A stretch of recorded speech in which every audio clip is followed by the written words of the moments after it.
Hi, I'm Lawrence Bernstein, a professional speechwriter, and I run greatspeechwriting.co.uk. And irrespective of the sort of speech that you're going to give, there are 2 or 3 key things to bear in mind. Firstly, there is nothing to beat preparation, and hopefully you're not watching this 24 hours before you're due to give your speech, but the more time you leave yourself, the better. Second of all, don't worry about speaking for too long.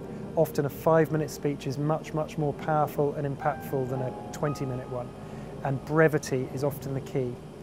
And finally, although a lot of the videos that I've created are about writing a speech, please remember that you can't think about writing and delivering separately. They're one and the same thing. You're writing to make the speech easy to deliver, and if you think of it that way, then the thing should work.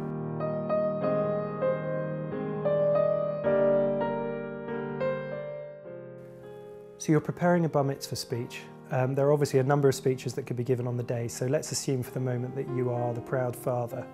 And the most important thing to do right from the start while you're preparing the speech is to split it into the things you have to say and then the things that you might want to say. Now the have-tos will generally involve a roll call of thank yous, something about your other half, something probably about grandparents, people who have travelled a long way, the rest of the family, thanking guests for their time and their generosity, and ending with a toast probably to your son, which leaves some room for some more creative stuff, generally about the bar mitzvah himself. Now, where you go next depends very much on your own style, and as with so many other speeches, I'd suggest that you start by wondering how you want this speech to be received afterwards.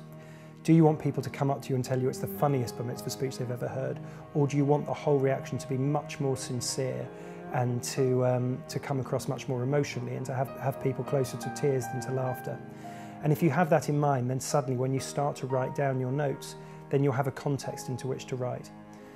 And the context will be made even more straightforward when you make the thing as relevant as possible, not just to you and your relationship with your son and the rest of the family, but also to the rest of the people in that room.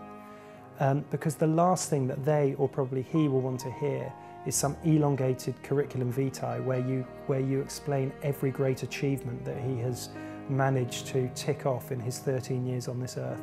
That really isn't what you're there for. You're there to give a much higher level summary on a much more personal level. This isn't just about his 11+ results or the number of goals he scored for a school team.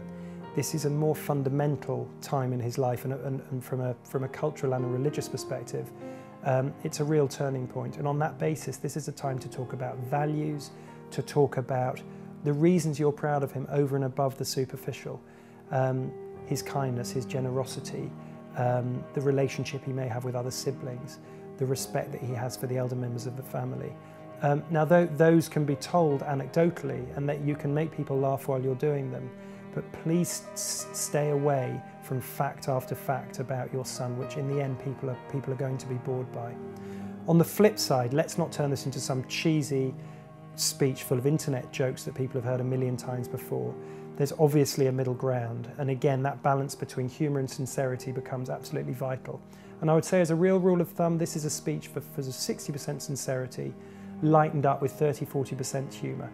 And if you can find a theme that the people in that room would find amusing, and that really would pull together the various strands of your son's life and interest together, be it a football team he supports, an author he reads an awful lot of, a film he's watched over and over again. If you could find a way of using those to cement together some of the other stuff, the speech will be a lot easier to write and a lot easier to deliver, and therefore a lot easier to follow. As ever, when you're writing any toast or speech of this sort, please keep your sentences as short and punchy as possible. Remember that if you write in a simple way, it will be much easier to understand, and it will be much easier to deliver. These are obviously very high-level pieces of advice, so please have a look at my website, greatspeechwriting.co.uk, or give me a call to discuss your bar mitzvah speech in more detail.